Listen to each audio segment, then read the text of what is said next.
The White House, power center of the United States, home of the leader of the free world, the influence center of global economics, and source of a continuing flow of lies, has done it again. Hope Hicks, the 29-year-old White House communications director, testified before the House Intelligence Committee on February 27, refusing to answer most questions. She based her refusal on an imaginary privilege which roughly paralleled Attorney General Jeff Sessions' refusal both times he testified before that committee. It is essentially an assertion that I don't want to talk about it and the president doesn't want me to talk about it either. There is no such privilege. That's what makes it imaginary, said Ranking Member Adam Schiff. That's an overly broad claim of privilege that I don't think any court of law would sustain, and I think the White House knows that. This is not executive privilege, it's executive stonewalling. Hicks did manage to say a few things to the committee. One of them was that her work for President Trump had occasionally required her to tell white lies. This requires some clarification. When a woman asks, "Do these pants make my butt look big?" people of strict integrity might be forced to admit that, yeah, they do. On the other hand, relationships can be fragile and they are likely the most important issue. So saying something more tactful might be the better course. Something like, "They're okay, but you might want to try a darker color," or, "No, you look great." Those are white lies, lies told to spare someone's feelings. We have yet to hear such a lie from anyone in the White House. With over 2,000 documented presidential lies in a single year, not one has been identified as a lie to avoid hurting someone.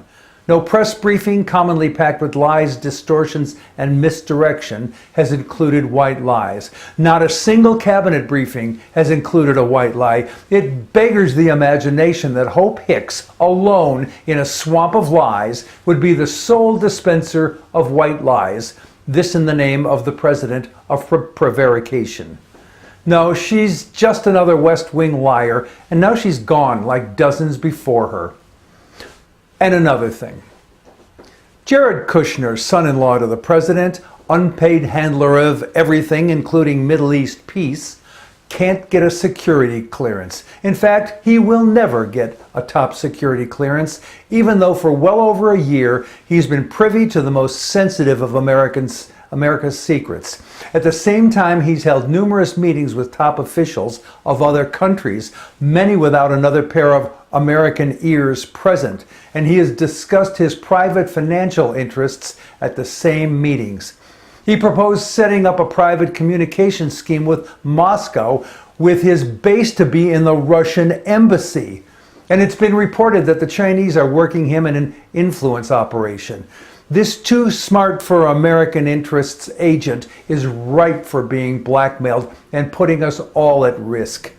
At the same time, Trump hasn't allowed our intelligence services to do anything about Russian hacking of our elections and has refused to apply legally required sanctions on them. And during the transition, his then National Security Advisor, Michael Flynn, liar to the FBI and dabbler in Russian cooperation, promised to remove Obama-era sanctions.